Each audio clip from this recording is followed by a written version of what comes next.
to our channel. Don't forget to like, to share, and to subscribe. Today, again, the federal government is in the news. This time around, is coming from the Minister of the Economy. That's the Minister of Finance, Wale Edu. He said direct payment of allocation to council begins next month, barring last-minute challenge of plan.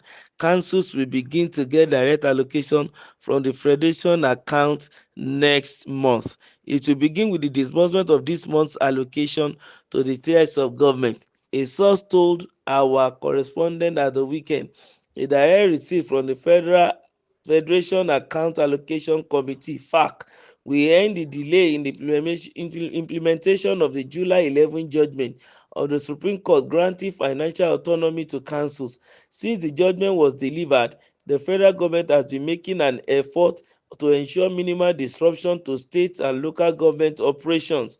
The umbilical cord of the state-local government joint account, into which council allocations are paid, has been difficult to break. Abuse or subtle resistance by governors, many of who are displeased with the Supreme Court judgment. A member of the Interministerial Committee established to enforce the Supreme Court judgment told our correspondent that approval has been given for the direct FAC allocations to local government areas from next month.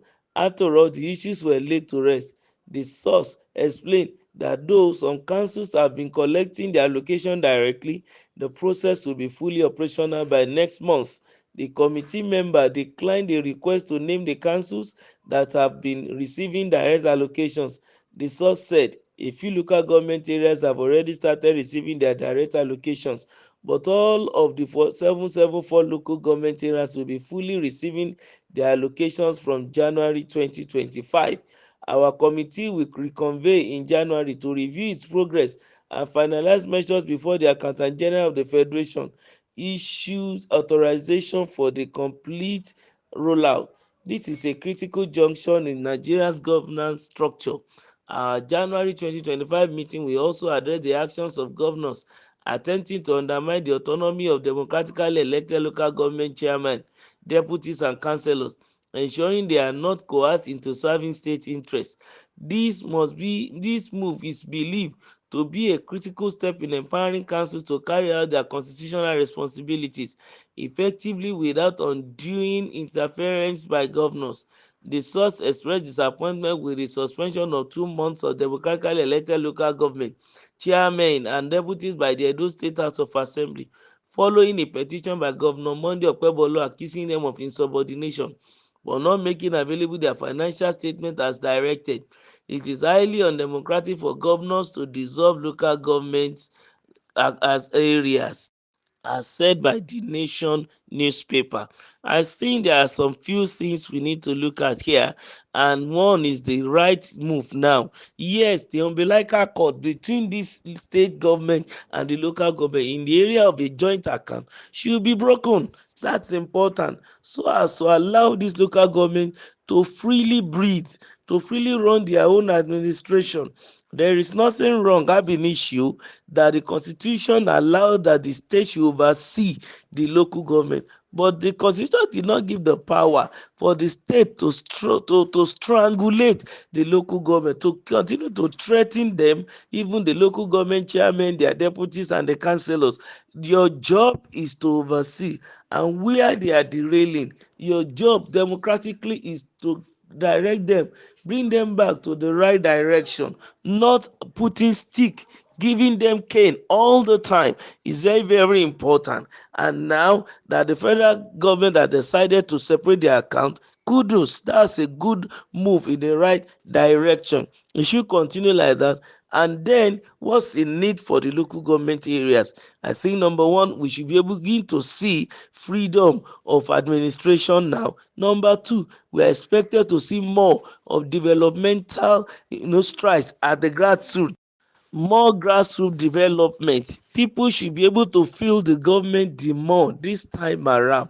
And also we are expected to see more in the area of agriculture and employment. At least the local government is the closest to the grassroots. They should be able to encourage the people at the grassroots level, rural environment, to go more into agriculture, especially now that the federal government has policies that want to ensure larger production.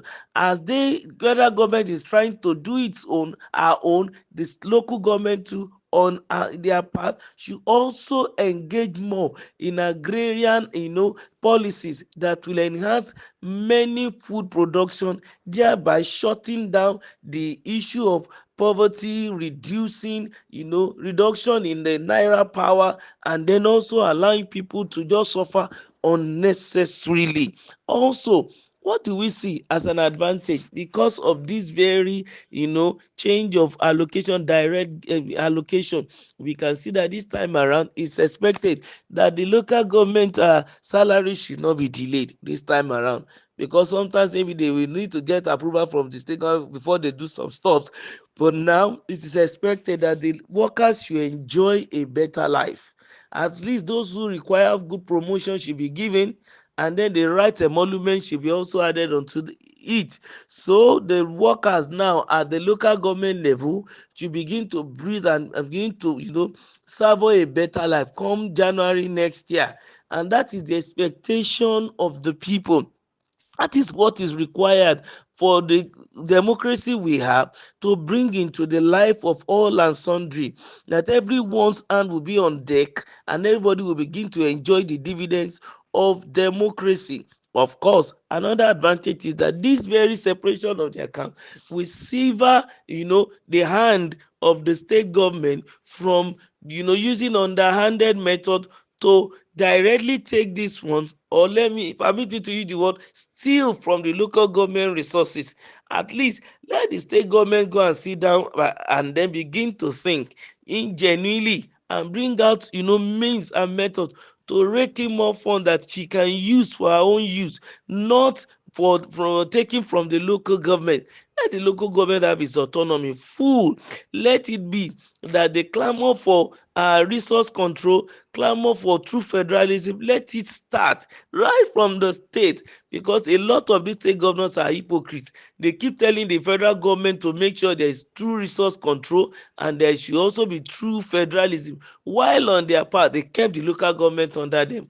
They don't want them to stand, as the constitution has given it, as a third tier of government to enjoy true freedom and true federalism. This time around, I think we should nip everything by the book, take the book by the horn, and make sure that this thing is expected. Yes, as it is an advantage even for the local government, it's a sound that it turned to a disadvantage for the state government.